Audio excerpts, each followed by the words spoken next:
interprétation, je voulais vous donner un sommaire très simple. Maïmonide de la mystique juive, c'est une énigme qui a contribué à une autre énigme. J'espère que c'est clair. Je voulais discuter pourquoi Maïmonide est une énigme.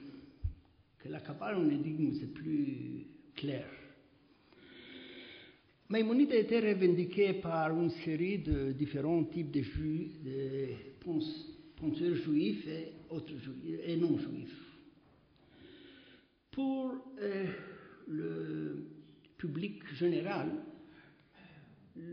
Maïmonide est un philosophe ou un théologue juif. S'il y a philosophie ou théologie juive, c'est un problème, je ne crois pas, mais en tout cas, il est considéré comme philosophe juif et théologue juif. Mais ici, le problème est très grand parce qu'il y a des différences entre les différents types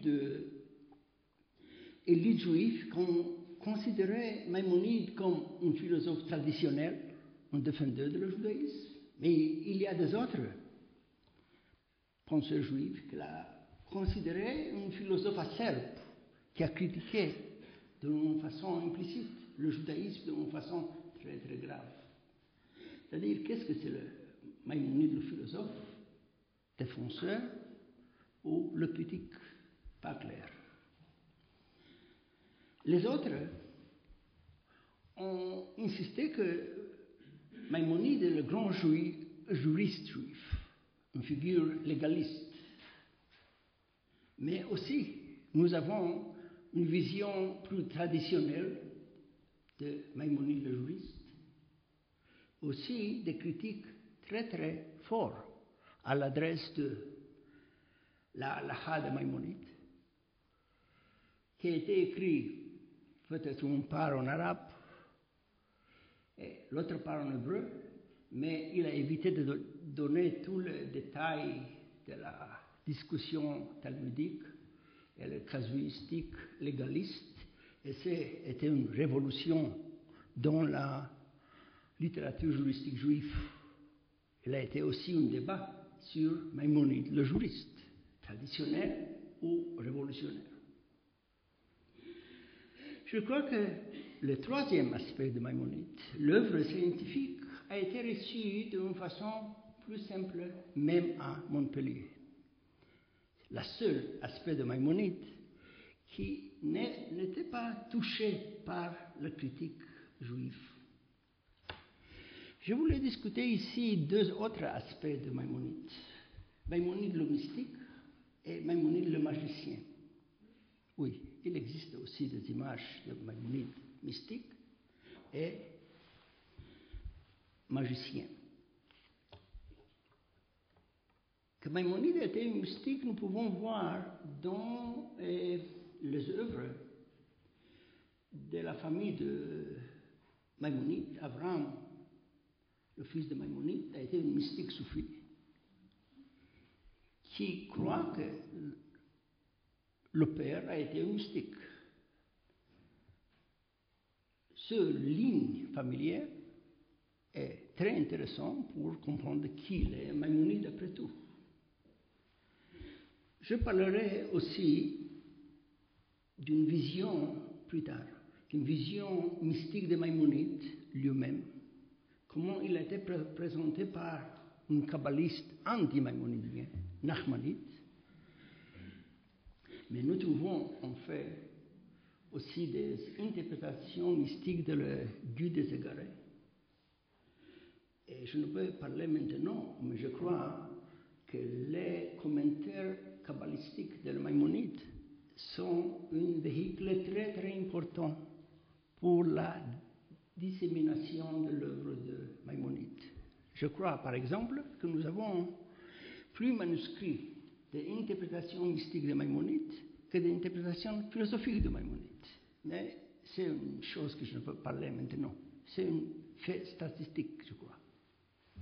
C'est-à-dire, il y a des éléments mystiques dans Maïmonide et je parlerai plus tard plus sur cet aspect. Et aussi, la dernière image de Maïmonide, le magicien. Peut-être bizarre, le grand Maïmonide comme magicien. Mais il y a quelques faits. Maïmonide a écrit dans une confession très intéressante qu'il a lu 200 ouvrages de magie. 200. Plus, je crois, que aussi un professeur de magie dans une université contemporaine. C'est une vaste réduction dans la magie. Je crois que Maïmonide a donné l'exposition la plus intelligente de la magie que je connais dans le Moyen-Âge. C'est vrai que Maïmonide a critiqué la magie d'une façon sévère.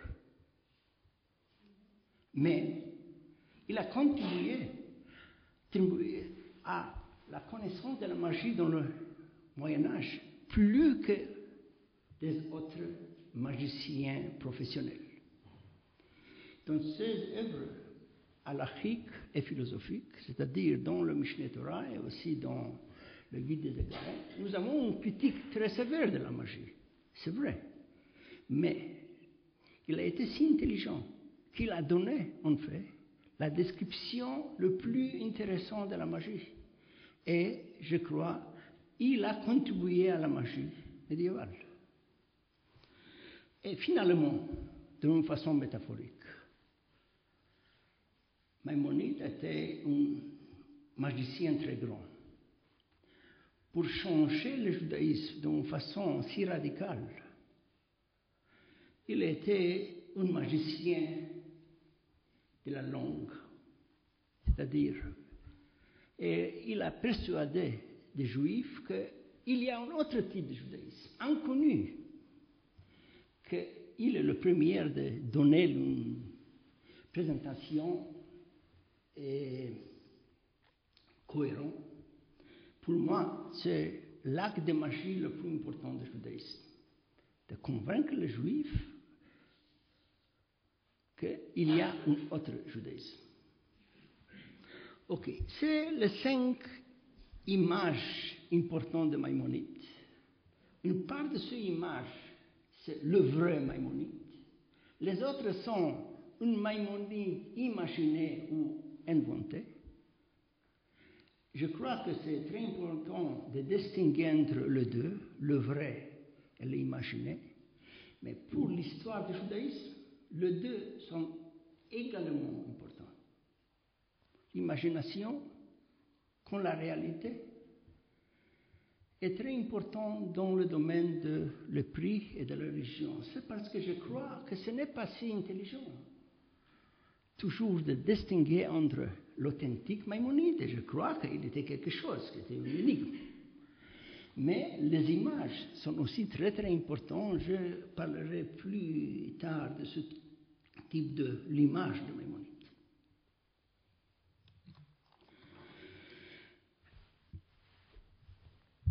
Les différents types d'images ont créé ce type de Maïmonide énigmatique, qui a été revendiqué par des différents champs, dans les différentes périodes, dans des façons différentes. Du point de vue historique et philologique, je crois qu'il a été quelqu'un qui s'appelle Maïmonide, c'est exclu.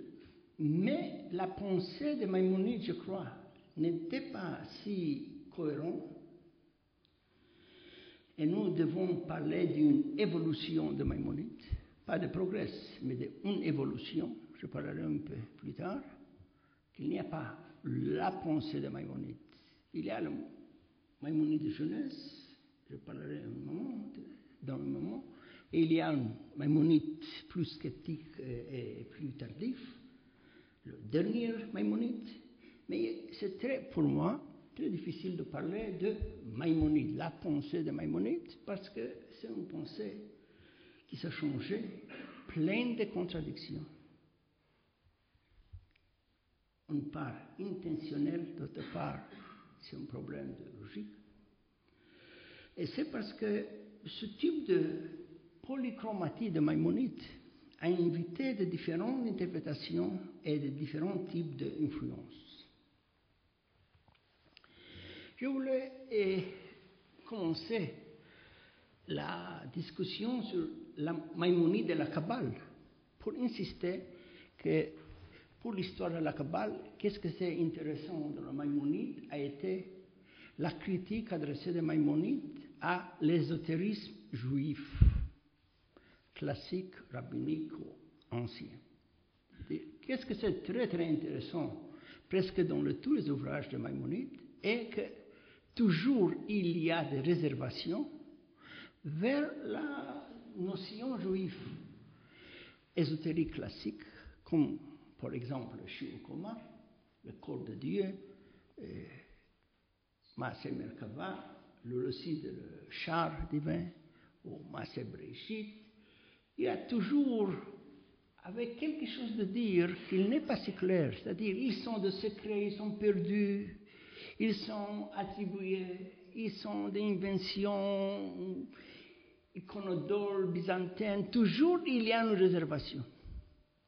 C'est sûr qu'il avait des réservations sur l'utilisation magique de le nom divin. Presque tous les sujets de base des autoristes juifs ont été critiqués, réinterprétés, changés radicalement par Maïmonide. En fait, le guide des égarés, un livre qui a créé plus des égarés que des hommes guidés, et une longue interprétation sur les deux grands secrets des autoristes juifs, le récit de la char, le récit de la création. C'est-à-dire, c'est le genre littéraire, je crois, de la guide des égarés. Il a donné une interprétation très très philosophique, qui est une invention, si vous voulez, il a subversé l'ésotérisme juif classique par l'introduction d'une vision philosophique néo-aristotélicienne. Et ici, nous pouvons voir en fait la source la plus importante du conflit et d'influence de Maïmonide. Il a donné une interprétation très importante à la judaïsme en général, c'est vrai. Et le conflit, les grandes controverses contre Maïmonide sont très très importants, mais je ne veux pas m'occuper ici sur ce sujet. C'est un sujet vaste et important. Je suis intéressé maintenant de constater que Maïmonide a insisté qu'il possède une tradition ancienne perdue de l'ésotérisme juif. Et c'est parce qu'il a écrit le livre. Et c'est une énigme. Il n'a pas dit comment exactement il a trouvé le secret perdu. Et ici, nous avons la situation la plus importante pour le développement de la Kabbale. Parce que dans le judaïsme ancien tardif, rabbinique et médiéval, il y a des secrets qui ne sont pas des secrets philosophiques. Il y a des traditions, différentes traditions, sur qu'est-ce que c'est Shiur Koma, qu'est-ce que c'est le récit de la char, qu'est-ce que c'est le nom divin. Mais Maïmonide a insisté que tous ces secrets sont perdus, c'est-à-dire que les traditions secrets juifs qui se trouvent parmi la pensée ashkénaze ou provençale ou n'importe pas qui, ne sont pas les traditions correctes.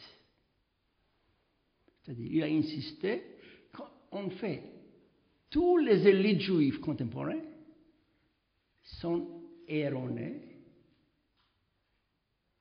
même idolâtres. C'est une révolution dans la pensée juive. dire que tous les secrets sont perdus. Je suis le seul qui a des secrets. Et ces secrets sont, en fait, la physique et la métaphysique d'Aristote.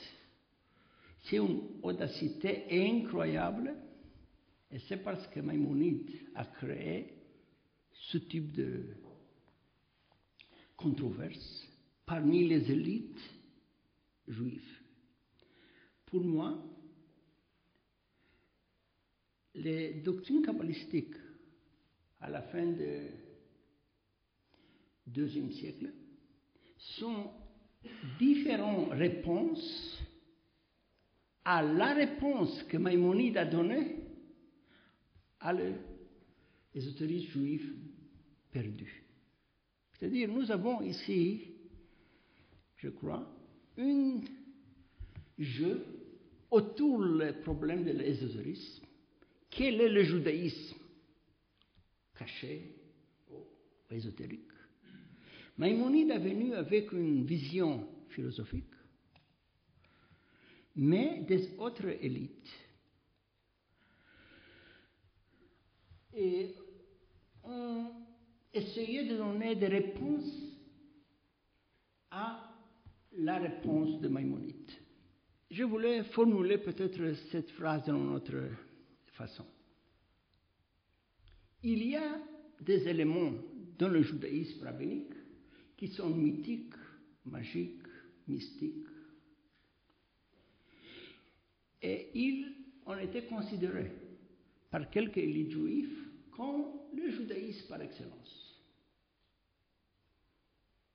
Maïmonide a essayé en fait de changer les règles du jeu, de dire que les traditions vénérées par quelques élites sont en fait idolâtries. Et ici, il a invité en fait une réponse, et je crois que les différents types de la Kabbale, à la fin du XIIe siècle, mais plus important dans le XIIIe siècle, sont un dialogue critique et de temps en temps aussi plus positif avec l'ésotérisme de Maïmonide. C'est parce qu'il a intitulé le livre Le Guide des égarés. Qui sont les égarés? Pour lui, les égarés sont presque tous les juifs. Il est le seul qui n'est pas égaré. S'il a devenu un guide, c'est une autre chose. C'est clair qu'il a égaré plus de juifs qu'il a guidés. Et je voulais donner peut-être une revue de quelques genres littéraires qui sont caractéristiques à des premières phases de l'histoire écrite de la Kabbale, à Languedoc et après aussi en Catalogne, pour démontrer qu'il y a ce... Les premiers kabbalistes sont intéressés dans la nature, les caractéristiques, l'effet magique de le nom divin, le tétragramme. Le tétragramme.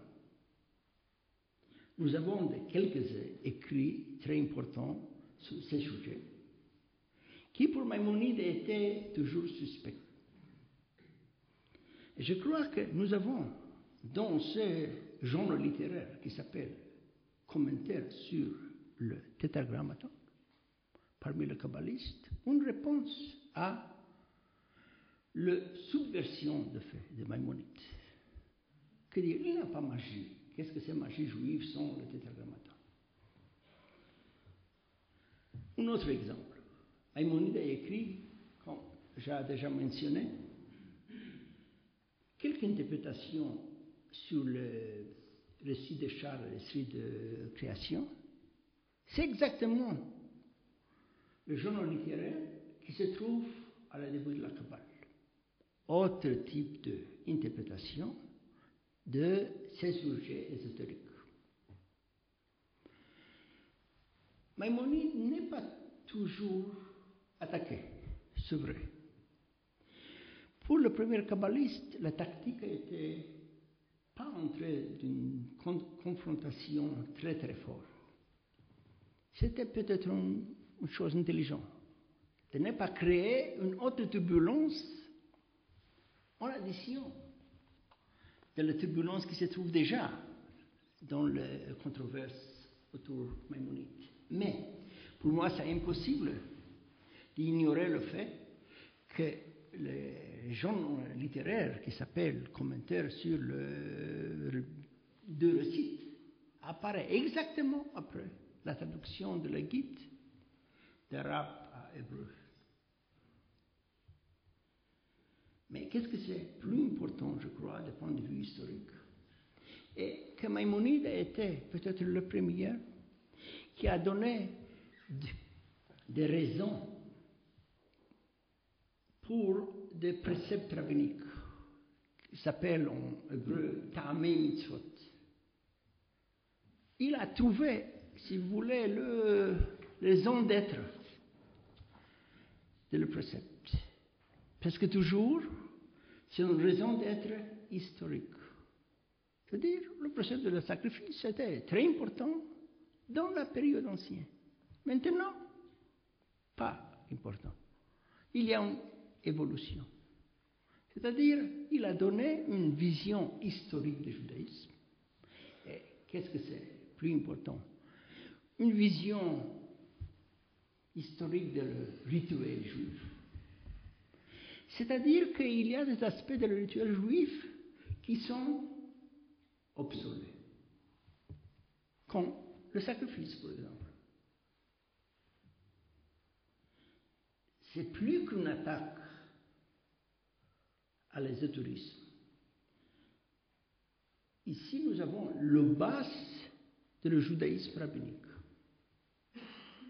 pour laquelle le précepte rabbinique d'origine biblique sont le centre de le judaïsme classique. Qu'est-ce que c'est intéressant est que les premiers kabbalistes ont inventé un genre littéraire qui est fondamental pour l'histoire de la Kabbale, qui s'appelle Commentaire sur les raisons de précepte. Pérouche le Ta'amei Mitzvot. Pour moi, c'est le plus grand réponse à la critique de Maïmonide, si vous voulez, à l'explication historique de Maïmonide, à la rituel juif. Et ici, nous avons un genre littéraire qui, je crois, est le plus important genre littéraire dans l'histoire de la Kabbale. C'est-à-dire, nous pouvons voir les genres littéraires kabbalistiques comme une réponse à des critiques ou interprétations données par Maïmonide. Et du point de vue de l'histoire culturelle du judaïsme, la Kabbale est une alternative à la théologie ou la philosophie proposée par Maïmonide. Ce n'est pas une influence conceptuelle seulement.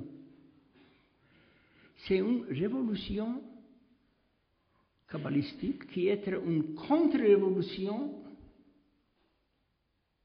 contre la révolution intellectualiste, mentaliste, philosophique de Maïmonide.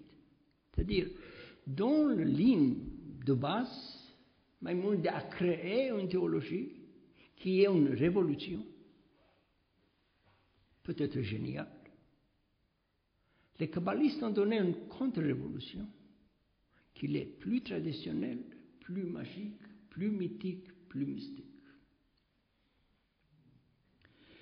En fait, j'ai parlé sur le Maïmonide tardif.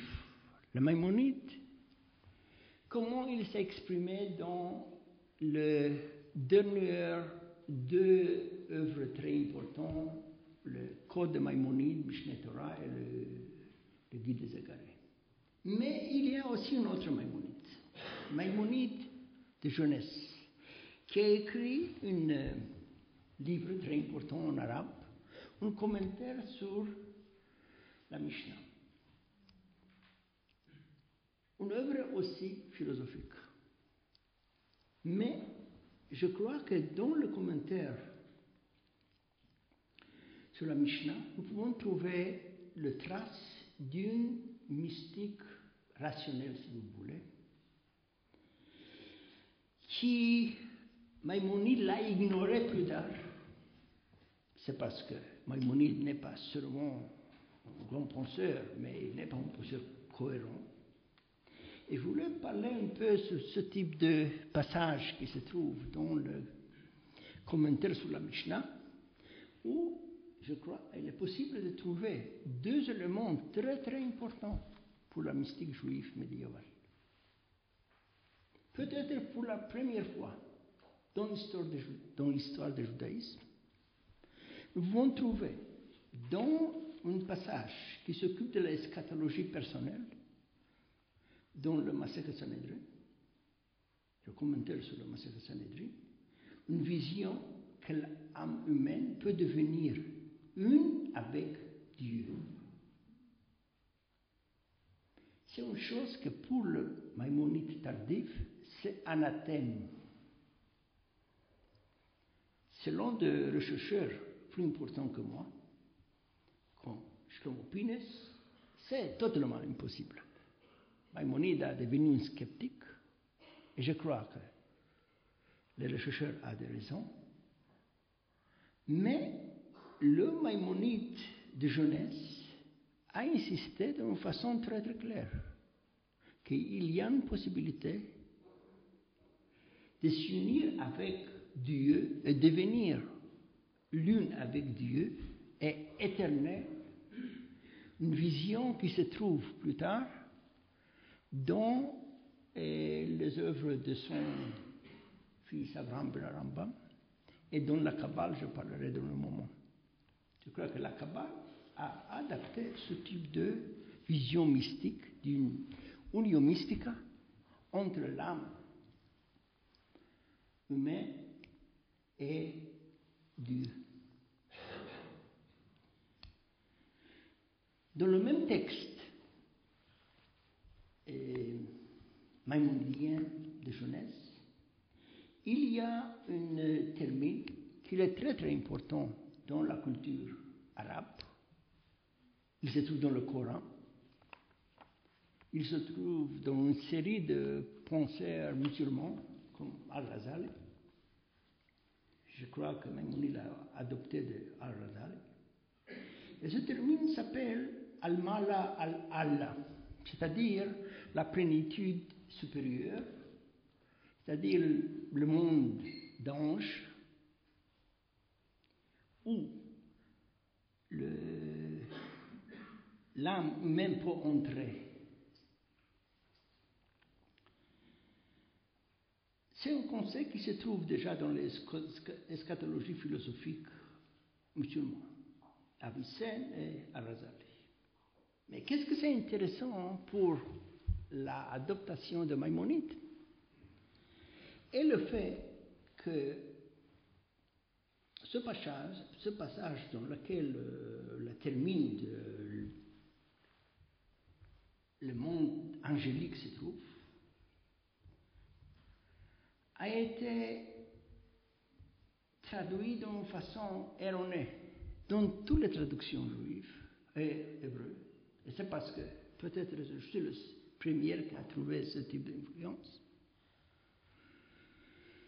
Je ne sais pas pourquoi nous avons cette insistance de donner une traduction erronée, avec une seule exception. Et la traduction correcte donne exactement l'un des concepts de base de la Kabbale qui se trouve dans le livre de Bahir, peut-être le premier livre de la Kabbale.